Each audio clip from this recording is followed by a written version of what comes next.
দাঁড়াও দাঁড়াও বন্ধুরা, আজকের ব্লগটা কিন্তু একদমই আলাদা। আশা করছি তোমাদের সবার ভালো লাগবে, তাই পুরো ব্লগটা তোমাদেরকে দেখার অনুরোধ করছি। আসলে আজকে একজন ৭৩ বছর বৃদ্ধার নতুন জীবন শুরু হতে চলেছে।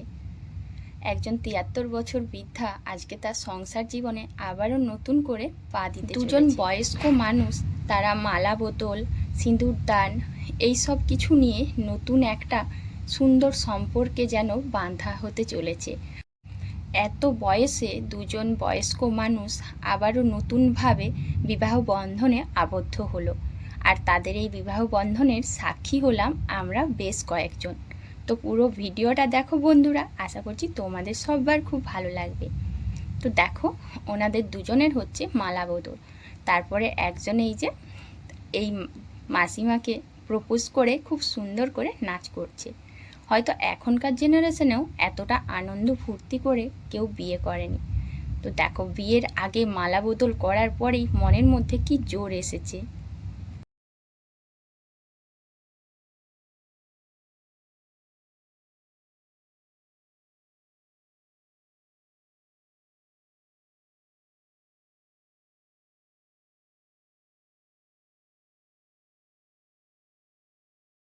যখন কোনো শুভ জিনিস হয়, শুভ কিছু বাড়িতে হয়, তখন কিন্তু কেক কাটা হয়। আর আজকে দেখো, এই দুজন বয়স্ক মানুষ যখন নতুনভাবে এক বিবাহ বন্ধনে আবদ্ধ হচ্ছে, তখনও কেক কাটা চললো। আর সেই কেক কিন্তু দুজন দুজনকে আগে খাইছে। এখন হচ্ছে বিয়ের শেষ পর্ব, সেটা হচ্ছে সিঁদুরদান। তো প্রপোজ করাও হয়ে গেছে, মালা বদল হয়ে গেছে, কেক কাটা হয়ে গেছে।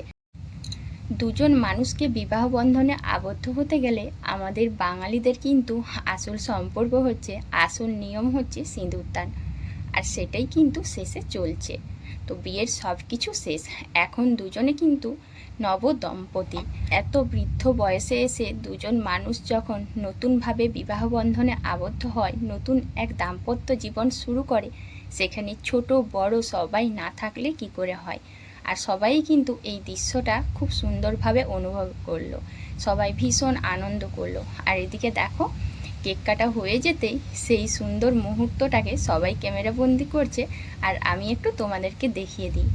এই যে এসেছে পাড়ার কয়েকটা ছোট ছোট ভাই বোনেরা, মানে পুচকে পুচকে ভাই বোনেরা, সাথে রয়েছে আমার বাড়ির সবাই, কাকিমা, কাকিমার ছেলে, আর রয়েছে দিদির ননদের মেয়ে। এই যে তোমাদেরকেও একটু কেক দিয়ে দিল। আসলে কি বলো তো, এত সুন্দর মুহূর্ত, এই সুন্দর দৃশ্যগুলো তোমাদের সাথে ভিডিওতে না তুলে ধরলেই পারছিলাম না।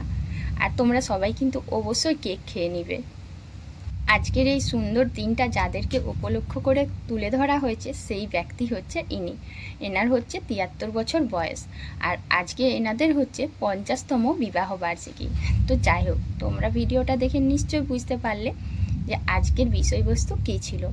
সত্যি আজকের এই দিনটা না সবার ভীষণ পছন্দ হয়েছে, মানে সবাই ভীষণ আনন্দ পেয়েছে। মানুষের জীবনের তো কোনো ঠিক ঠিকানা নেই, কিন্তু এই যে এতগুলো পথ একটা মানুষের সঙ্গে একসাথে এক ছাদের নিচে থাকা, ভালো মন্দ, হাসি খুশি, সুখ দুঃখ সব কিছুকে ভাগ করে মন মিলিয়ে চলা, এটা কিন্তু খুব একটা সহজ পথ নয়। তো এনাদের কাছ থেকে জানো তো আমরা অনেক কিছু শিখতে পারি। হয়তো আগেকার মানুষ এত আভিজাত্য পরিপাটি জানে না, কিন্তু এনাদের কাছ থেকে অনেক কিছু শেখার আছে। এইদিকে দেখো, আমার ছেলে, দিদির মেয়ে, আরও কয়েকজন, আবার রয়েছে দিদির ননদের মেয়ে, সবাই লাফাঝাঁপা করছিল। তারপরে একটুখানি রাত হয়েছে, এখন তো আমাদের গ্রামে কারেন্টও যেতে পারে, ভীষণ মেঘ ধরেছিল, তাই চটপট সবাই নেমে এসেছি খাবার বাড়বো বলে। তো দেখো, ওই যে দিদির শ্বশুরমশাই শাশুড়ি মা, ওনাদের ছিল আজকে বিবাহবার্ষিকী, আর সেই উপলক্ষে ছোট্ট করে একটু ঘরোয়া আয়োজন হয়েছে। তো এতগুলো বছর একসাথে দিনগুলো কাটানোর পরে আজকের এই সুন্দর দিনটা আমরা যদি ঘরোয়াভাবেও একটু পালন করি, হাসি খুশি আনন্দ সবার মধ্যে সময় কাটানো, সত্যি দিনটা যেন তাদের কাছে একটু চিরস্মরণীয় হয়ে থাকলো। আর এটা কিন্তু সবার ভাগ্যে জুটেও না, মানে বর্তমান যুগে এত বয়স পর্যন্ত এত হাসি খুশি সুন্দরভাবে জীবন কাটানো, পথ চলা, হয়তো আগামী দিনে হতেও পারে, নাও পারে।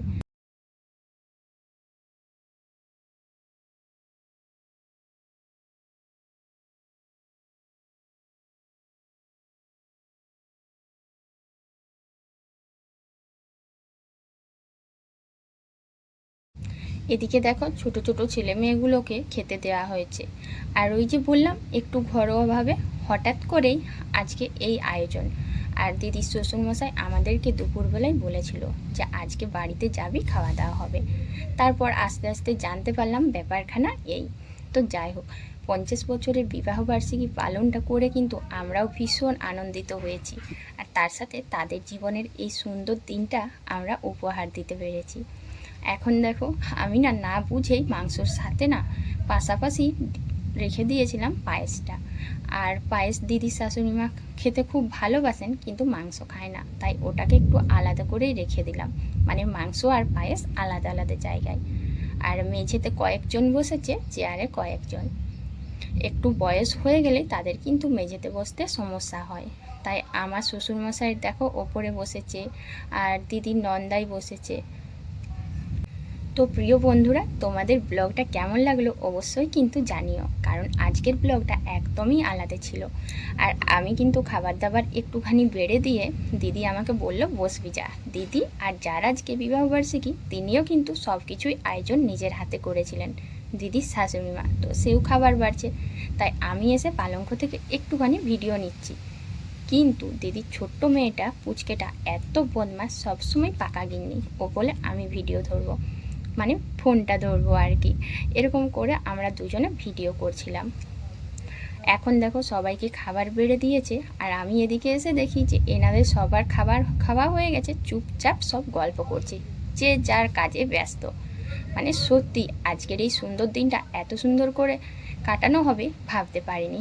যাই হোক, যে দুজন বয়স্ক মানুষ নতুন একটা দাম্পত্য জীবনে আবারও একবার এগিয়ে গেল, তাদের জন্য অনেক শুভকামনা রইল। এখন একটু রাত্রি হয়েছে, তাই বাড়ি যাবার পালা। কিন্তু এই সুন্দর গন্ধের কামিনী ফুল এত মাতাল করে দিয়েছে আমাদেরকে যে একটু কামিনী ফুল না তুললেই ভালো লাগছিল না।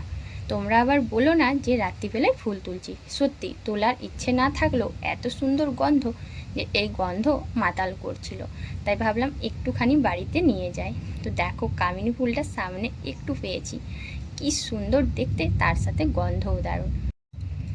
ওদিকে দেখো সবাই বাড়ি যাবার জন্য রেডি হয়ে গেছে আর গল্প করছে। তো বন্ধুরা, আজ এখানেই শেষ করছি। ভিডিওটা ভালো লাগলে অবশ্যই একটু কমেন্ট করে দিও। টাটা।